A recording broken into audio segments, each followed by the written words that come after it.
In today's video, I'm going to share with you the 5 things you must stop doing if you have depression. And once I stopped doing these things in the past, significantly sped up my recovery process.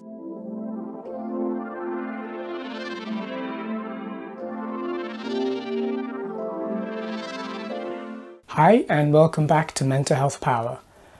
So in the last video, I went over 5 things that I stopped doing that significantly sped up my recovery process from depersonalization symptoms. So today I thought I'd do the same for depression because it's easy for us to figure out what we should be doing instead of also looking at what we should stop doing as well. And so one of the main things we should stop doing is identifying with our thoughts. And I cover this in my other videos on depression and anxiety as well. But essentially, identifying with your thoughts is when we have thoughts coming in from our mind and then we believe that's us. So we believe the stories that it tells, but going further than just believing what it tells us, we literally believe that those thoughts are us. So our identity is taken and is from these thoughts. So why is that a problem? Because not only are these thoughts can come from anything. They can come from our past, from bad experiences, from toxic relationships, for example, things that we were fed as we were growing up, from culture, from our cultures, from our society, and they can be very unhelpful things. So we can be identifying with things that are actually detrimental to us. But especially this is important to let go of if you have depression, because ultimately, if you have depression, then your perception of yourself and your life is biased towards negativity. And ultimately, because of the negative thoughts that are all from powerlessness and hopelessness, so they stem from a core belief in powerlessness, this means that if you're identifying with these thoughts that are all about being powerless, being hopeless, well, you're going to then believe that's you. And yet we can create positive thoughts, we can have positive thoughts come through from our mind, and we can choose to believe or not believe them. We can choose to identify or not identify. In the same way, we can do that with negative thoughts too. So you absolutely need to let go and stop identifying with your thoughts. Because remember, you are not the thoughts, you are not your thoughts, you are the observer of the thoughts. And so connected to this is that we need to really let go of consuming negative media.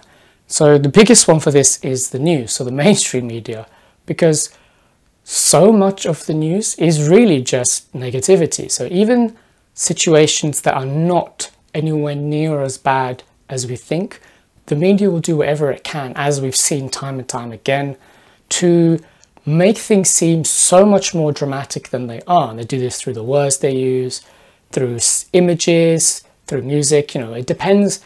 Some parts of the world it's not as bad, other parts it's much, much worse.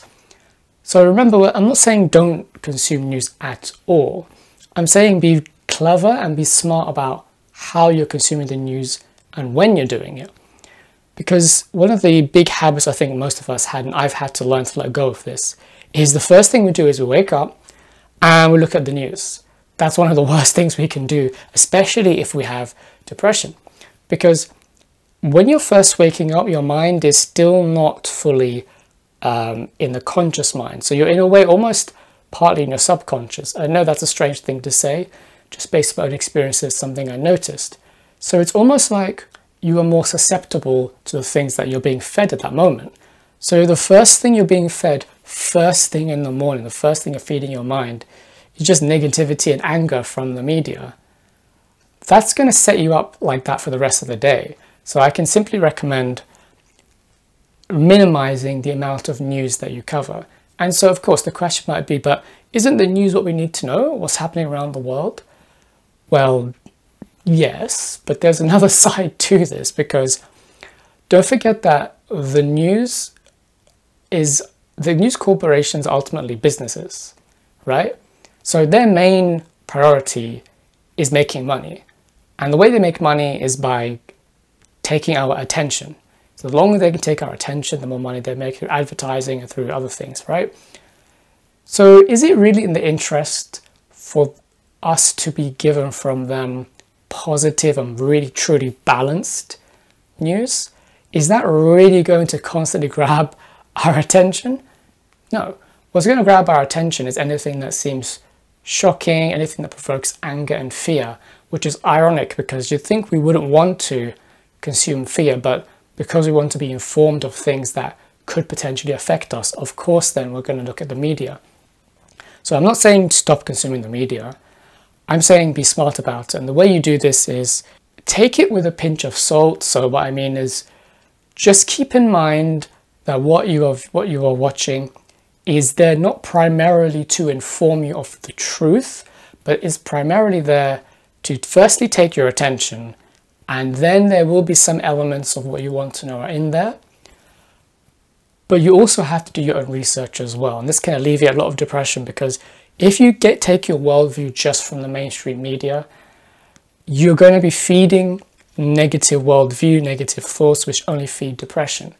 And one of the things you can do to look in a more balanced way at the world is there are actual websites, news websites, that only focus on good news. So they only focus on positive news.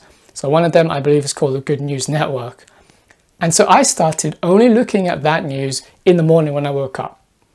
And it definitely shifts your mood for the day just enough that it's easy to start building upon it in a more positive way. And also it really shows the mainstream media how they really only focus on mostly on quite a lot of negativity and fear and anger, when loads of good things happen in the world constantly. There's a book on my to-read list called Factfulness, which has been recommended to me time and time again, which can really show how the world is factually getting better over time, which I know does sound really strange when you consider how the mainstream media presents it. So just keep these things in mind about consuming media. And this also applies to music, TV, and games, because for many years when I had depression, I would consume music, media, and games, like TV shows that were just negative and very bleak. They had a lot of anger in them, or they were scary, like horror movies, for example. So these things are not inherently bad. Games that have maybe more negative images are not inherently bad. Music like that is not inherently bad either. TV shows, movies like that aren't inherently bad at all. The problem is, when we start consuming these things, when we have depression, all that is really doing is ultimately feeding that negative belief of powerlessness and hopelessness. So this is the trick behind it. When we start getting rid of these things, we stop feeding that negative belief that's not helpful to us. Because on the one hand, if we want to recover from depression, that's great. But then we're feeding the depression all these negative things that are going to keep it there. That's why you have to eliminate these things. And there are way more as well. These are just 5 of the main things. And so connected to that, and the third thing out of the 5 things you must stop doing if you have depression, is self-sabotaging acts. So what I mean by this is any act that is actually damaging you. And these can be quite subtle, because we might think, all right, so eating a bad diet is self-sabotaging. Yes, that is, maybe in the long run. But just as if we have depression, I mentioned previously that if you have depression and you're consuming negative media all the time, that is technically self-sabotaging, because on the one hand, you have parts of you trying to pull you towards recovery, but then you have this other part of you that's keeping you stuck in the depression as well. But self-sabotaging acts are anything where basically you're not caring for yourself. So you're not protecting yourself, you're not meeting your needs, not looking out for yourself. And this often comes up in relationships and not setting healthy boundaries. So we can have depression, but then people may tell us, hey, you know, those people you're hanging out with, or maybe certain relationships at work or in your family, for example, they're not particularly helpful to you. They're actually probably one of the causes of the depression. And then we can find it difficult to let go, which is understandable. Or we can find it difficult to set healthy boundaries because maybe we were never taught, as an example. And so, but if we know that these kind of relationships or these acts, like I mentioned, eating badly or consuming negative media or not getting enough sleep, for example, that kind of thing, if we know these things damage us, but we keep doing them, well, these are the kind of things that are going to keep us in depression. So self-sabotage is a very big topic. I can see myself doing a video on that in the future. But generally speaking, you want to avoid things that are actually in the short term or the long term damaging you, because again, all that's doing is feeding you more negative thoughts about yourself, more negative thoughts about your situation, and creating more powerlessness, or at least the perception of that, because you can stop these acts and you're already on your way to recovery by doing that. And then the fourth thing out of the 5 things you need to stop doing if you have depression is isolation. And I understand that in these days this is not an easy one to do, so that's understandable, but it's still something to keep in mind, because thankfully we have lots of great technology, but also we technically do have access to lots of people often. It's just we have culturally been conditioned, depending on where you're living in the world, to not talk to people, to not necessarily reach out to people unless the traditional ways of meeting people have been met. And so one of the things I know is often missed out from, let's say, living in a city or like more modern day culture, is just having random talks with random people that you just maybe meet in, like, a supermarket, for example. Even these small little interactions actually go a long way. Why is this? Because the more you do these things, a simple one you can do is, people like in shops, for example, because they are more open to talk, for example.